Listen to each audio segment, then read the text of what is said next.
আসসালামু আলাইকুম রহমতুল্লাহ। Hello viewers, ষষ্ঠ শ্রেণীর শিক্ষার্থী বন্ধুরা, আশা করি ভালো আছো। ম্যাথ এডুকেশন অনলাইন শিক্ষা পরিবারের পক্ষ থেকে তোমাদের সবাইকে স্বাগতম। আজকে তোমাদের ইসলাম শিক্ষা বইয়ের 10 নম্বর পৃষ্ঠা থেকে আলোচনা শুরু করব। চলো আলোচনা শুরু করা যাক। কুরআন মাজিদ বা কোনো নির্ভরযোগ্য নিশ্চয় তাদের সংখ্যা সুনির্দিষ্ট করে বর্ণনা করা হয়নি। ক্ষেত্রে আমরা বিশ্বাস রাখবো আল্লাহ তাআলা যত নবী রাসূল পাঠিয়েছেন আমরা সবার উপর ঈমান রাখি। সর্বপ্রথম নবী ছিলেন হযরত আদম আলাইহিস সালাম, আর সর্বশেষ ও সর্বশ্রেষ্ঠ নবী ও রাসূল আমাদের প্রিয় নবী হযরত মুহাম্মদ সাল্লাল্লাহু আলাইহি সাল্লাম। তারপর দুনিয়াতে আর কোনো নবী আসেননি, আসবেন ও না। কি বলছে যে পৃথিবীতে সর্বপ্রথম নবী ছিলেন কে? হযরত আদম আলাইহিস সালাম। আর সর্বশেষ ও সর্বশ্রেষ্ঠ নবী ও রাসূল আমাদের প্রিয় নবী হযরত মুহাম্মদ সাল্লাল্লাহু আলাইহি সাল্লাম।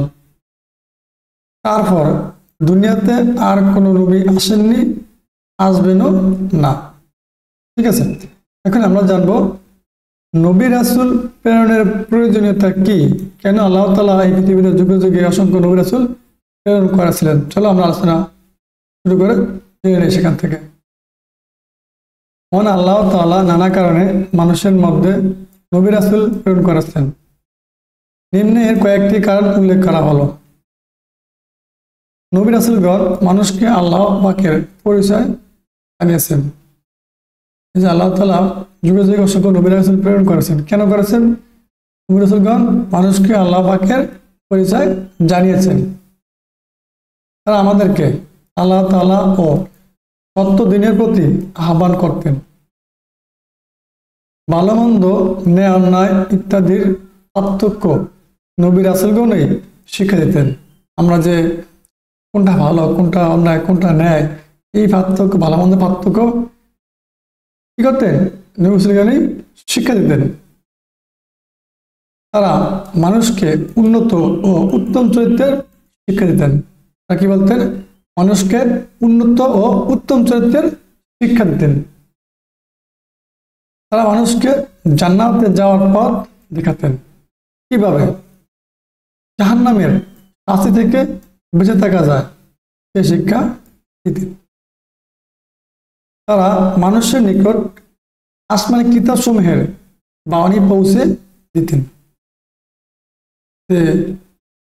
আসমানি কিতাব ছিল 104খানা। এই যে আল্লাহ তাআলা আসমানি কিতাব প্রেরণ করেছেন, এগুলোর বাণী মানুষের কাছে পৌঁছে দিতেন। হাতে কলমে মানুষকে আল্লাহ তাআলার বিধান শিক্ষা দিতেন। আল্লাহ তাআলার যে বিধিবিধান ছিল এগুলো কি হাতে কলমে শিক্ষা দিতেন। আবার দেখো, আমরা এবার জানবো রিসালাতে বিশ্বাসের গুরুত্ব।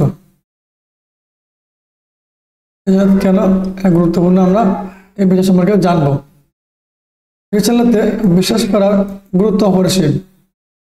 তাওহীদের পরই রিসালাতের স্থান। রিসালাতে অর্থাৎ নবী রাসূলগণকে বিশ্বাস না করলে কেউ মুমিন হতে পারে না। কেননা নবী রাসূলগণই আমাদের আল্লাহ তাআলার পরিচয় জানিয়েছেন, তার বাণী পৌঁছে দিয়েছেন, তার বাণী পৌঁছে দিয়েছেন। তাদের বিশ্বাস না করলে আল্লাহ তাআলা ও তার বাণীকে অস্বীকার করা হয়। অতএব ঈমানের অন্যতম অঙ্গ হচ্ছে রিসালাতের প্রতি বিশ্বাস স্থাপন করা। ঠিক আছে, মানুষের ভালোভাবে রিডিং করা। প্রশ্ন আসবে রিসালাত কি, রিসালাতের বিশ্বাসের গুরুত্ব কি, লিখতে বলবে। ঠিক আছে, নবী রাসূলগণ ছিলেন আল্লাহ তাআলার প্রিয় বান্দা ও প্রেরিত মানব। মানুষের হিদায়াতের জন্য আল্লাহ তাআলা তাদের প্রেরণ করেছেন।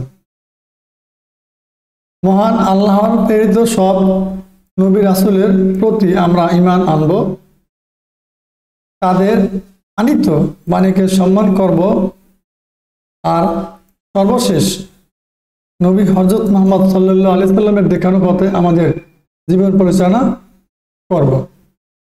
ঠিক আছে, চমৎকার পড়া। আমরা ভালোভাবে একটু মনোযোগ সহকারে রিডিং এগুলো পড়বো, তারপরে এগুলোর ভিতর থেকে প্রশ্ন আসবে, রিডিং পড়ার ভিতরে বুঝলেই প্রশ্নগুলো উত্তর দেওয়া যাবে।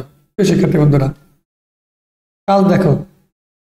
শিক্ষার্থীরা নবী রাসূল প্রেরণের প্রয়োজনীয়তা খাতায় লিখে শিক্ষককে দেখাবে। তোমরা এই যে তোমরা পড়লা, এখানে কি শিখলা এগুলো ক্লাসে খাতায় লিখে শিক্ষককে দেখাবে, শ্রেণী শিক্ষককে দেখাবে। যে পর্যায়ক্রমে আমরা এই সমস্ত কাজের সমাধান আলাদা ভিডিওর মাধ্যমে তোমাদেরকে শিখিয়ে দিব। 8.7 আখিরাত। আখিরাত কি? আখিরাত সম্পর্কে আমরা বিস্তারিত আলোচনার মাধ্যমে জানবো। প্রিয় শিক্ষার্থী বন্ধুরা, আজকে আলোচনা এতটুকু ছিল। তোমরা চমৎকার আলোচনা শুরু থেকে শেষ পর্যন্ত মনোযোগ সহকারে দেখো, আশা করি ভালো লাগবে। এর সাথে তোমাদের সকল বিষয়ের ধারাবাহিক ক্লাস আমাদের এই ম্যাথ এডুকেশন ইউটিউব চ্যানেলের সাথে থেকে দেখে নাও। ভালো থাকো, আল্লাহ হাফেজ।